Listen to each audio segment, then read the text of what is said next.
Roy Lichtenstein. And the first thing you're supposed to do with your class is to think of a word an action word. You think of words together, and then the class can kind of get brainstorming, and you're going to write, each one's going to write their word on their paper like this, and then you're going to pick some action lines that sort of match their words. So I wrote the word BAM. So I'm going to draw something coming in the side. Maybe I want to draw some of these.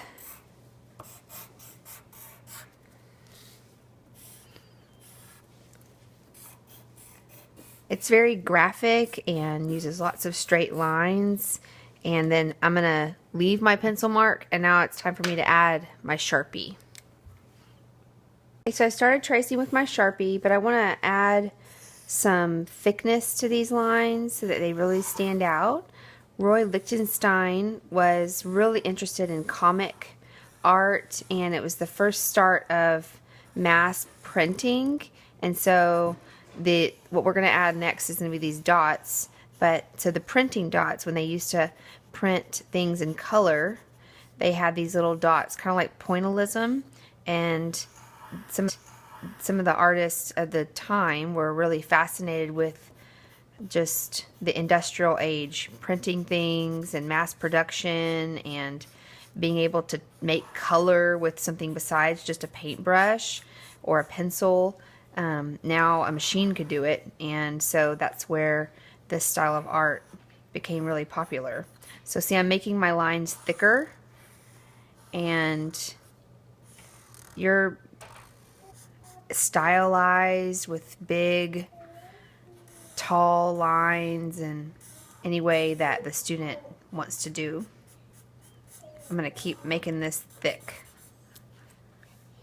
Okay, so now we're going to add those dots that we had talked about, and we're going to be using paint cakes today. So my yellow looks a little orange. Might have to clean this up. Okay, I'm going to do red. Okay, we're only using primary colors, which are red, blue, and yellow, mostly because that's what they used to add color to these pictures for Roy Lichtenstein's work.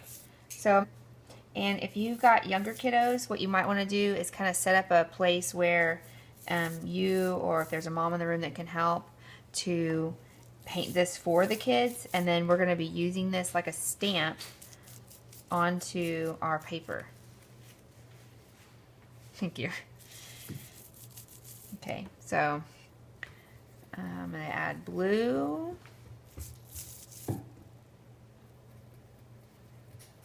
I paint on here, and I'm going to turn this over like a stamp. We're just going to see how this works. We're going to, hopefully it'll make the dots that we're looking for. If it's not perfect, that's okay. Ooh, cool.